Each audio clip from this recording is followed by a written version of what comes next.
Hi children, welcome to our geography revision class for the first chapter resources. Okay, yesterday we have discussed some first part in the resources and now we are discussing about the second part. In today's class we are discussing about the classification of resources. So types of resources. We discussed earlier that resources are classified into natural, human made and human. Now let's see the first thing.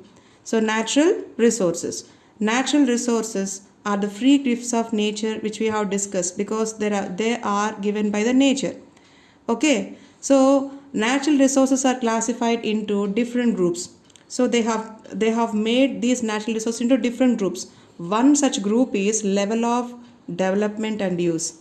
Okay. One such classification is what children? Level of development and use. The second classification is origin, based on the origin.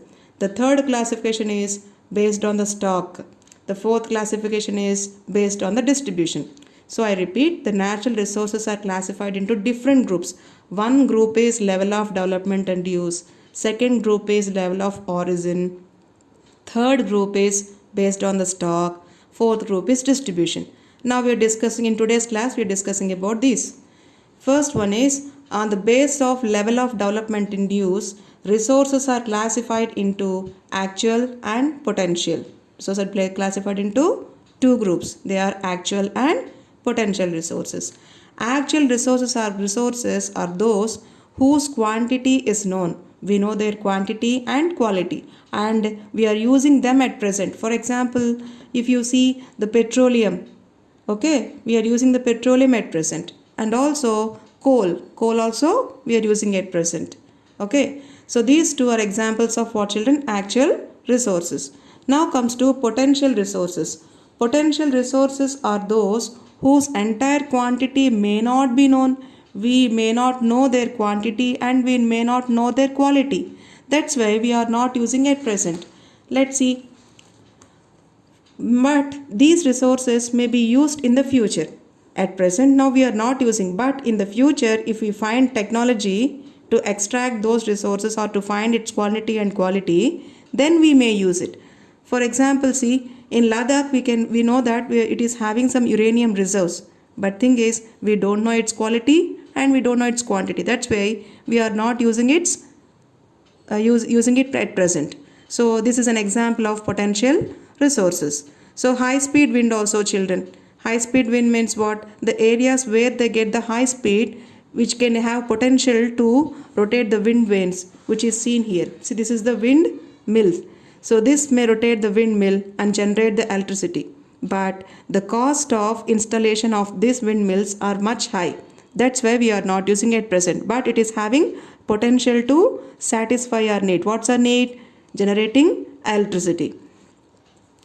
Now, so resources are classified based on the origin. So based on the origin, resources are classified into biotic and abiotic. Abiotic and biotic. Biotic means nothing but the resources which have life. For example, plants, animals, human beings, birds, all comes under biotic resources because they have life. Whereas abiotic resources which does not have life, for example, soil, rocks, minerals, they're all non-living things. They don't have life. That's why they come under abiotic resources. Now, classification of resources based on their stock. Based on the stock, classification is what children? The natural resources can be broadly classified into two. They are renewable and non-renewable resources based on their stock. So let's see now renewable resources. Renewable resources are those which get renewed. Renewed means what? Again they reproduce or replenish quickly. Okay. Some of these are available in unlimited quantity. Example are what children? Solar energy, wind energy. Wind is everywhere. Okay. How much you inhale also will not complete. Likewise, how much you take the sunlight also it will not complete because sun rises every day. Okay. Likewise, but some resources they'll be available in limited quantities. For example, see water. Water means I'm telling you that fresh water, soil, forests are available in limited quantities.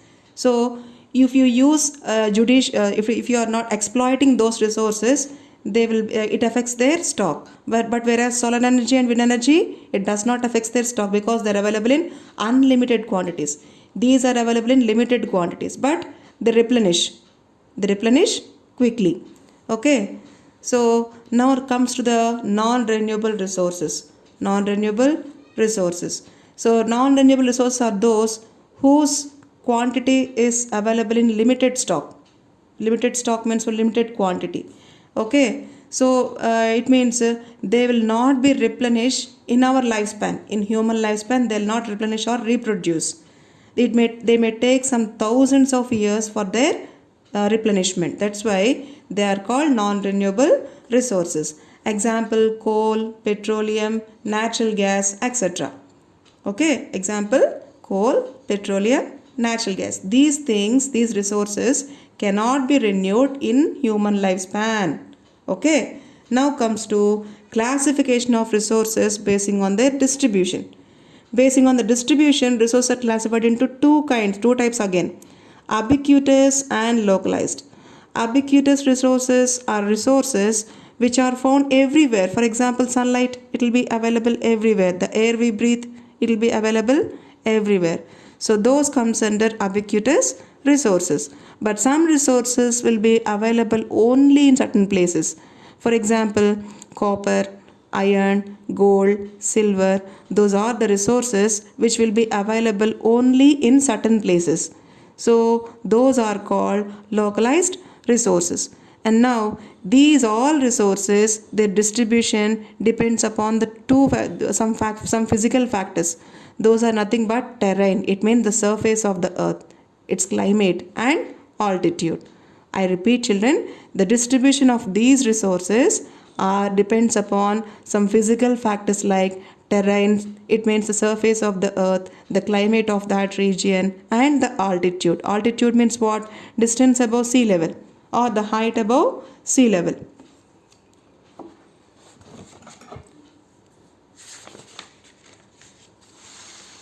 Now comes to human-made resources. What, children?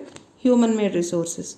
Human-made resources are those, they are the most important resource, children, because they were made by us.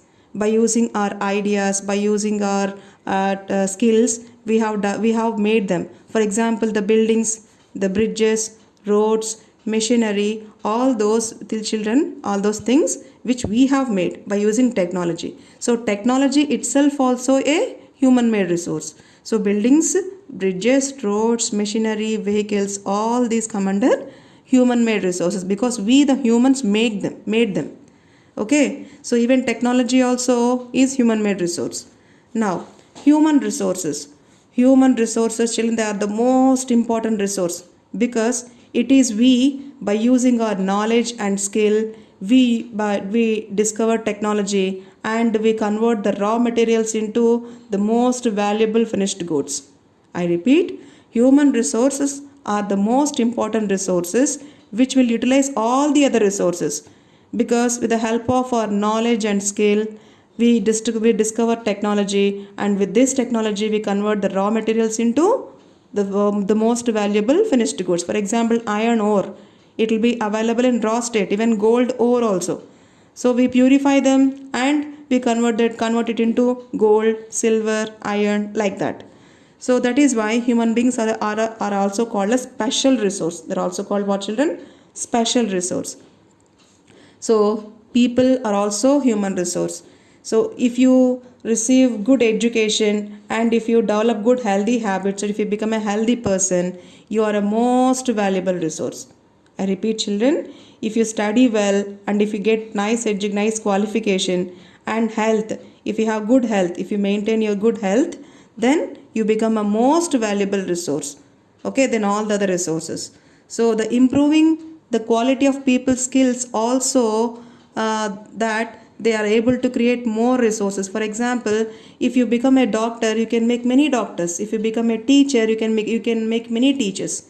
If you become a lawyer, or if you become a lecturer, you can make many people like you. Okay, that's why. So we are also called as human resource development because we create more resources. We create more resources. That's why we are also called human resource development. That's all for today, children. Thank you.